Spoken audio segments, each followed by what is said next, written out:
প্রধানমন্ত্রী আয়ুষ্মান যোজনার পাশাপাশি রাজ্যেও মুখ্যমন্ত্রী আয়ুষ্মান যোজনা শুরু হয়েছিল।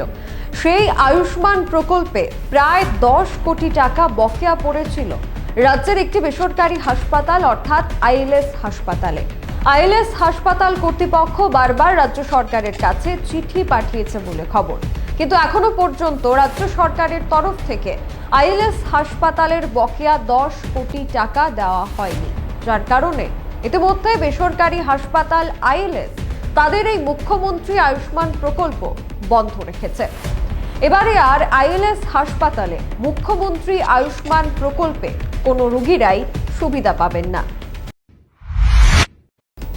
মুখ্যমন্ত্রীর আয়ুষ্মান প্রকল্প বন্ধ করে দিল আইএলএস হাসপাতাল।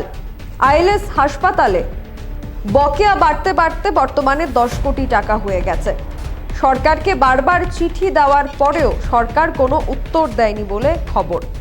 বকেয়া মিটিয়ে দেওয়া তো দূরের কথা, আইএলএস হাসপাতাল থেকে বারবার যে চিঠি পাঠানো হয়েছে তার কোনো উত্তর দেওয়া হয়নি রাজ্য সরকারের পক্ষ থেকে। মুখ্যমন্ত্রী আয়ুষ্মান প্রকল্পের কার্ড নিয়ে বহু আশা করে চিকিৎসা করতে আসছেন রোগীরা, কিন্তু এখানে আসার পর তারা জানতে পারছেন যে মুখ্যমন্ত্রী আয়ুষ্মান প্রকল্প বন্ধ করে দিয়েছে আইএলএস। তাদের বক্তব্য বকেয়া রয়েছে 10 কোটি টাকা, যার কারণেই বর্তমানে মুখ্যমন্ত্রী আয়ুষ্মান প্রকল্প বন্ধ রয়েছে।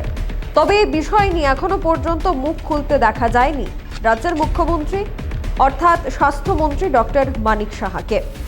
আদতে এই বিষয়টা কতটা সত্যি, বকেয়া কত রয়েছে আইএলএস হাসপাতালের কাছে রাজ্য সরকারের, সেটা নিয়ে যাতে স্পষ্টীকরণ দেয় রাজ্যের মুখ্যমন্ত্রী, এটাই চাইছেন রোগী এবং রোগীর আত্মীয় পরিজনেরা। Bureau report, social Bangla.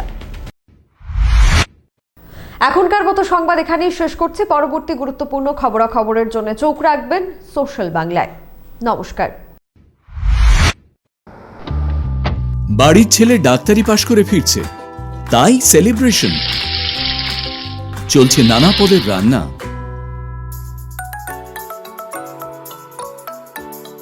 শেফদের পছন্দ সিস্টার মশলা, যা মডার্ন টেকনোলজি এবং স্বাস্থ্যসম্মত। টেস্টিও। ইনি ডক্টর না সিস্টার?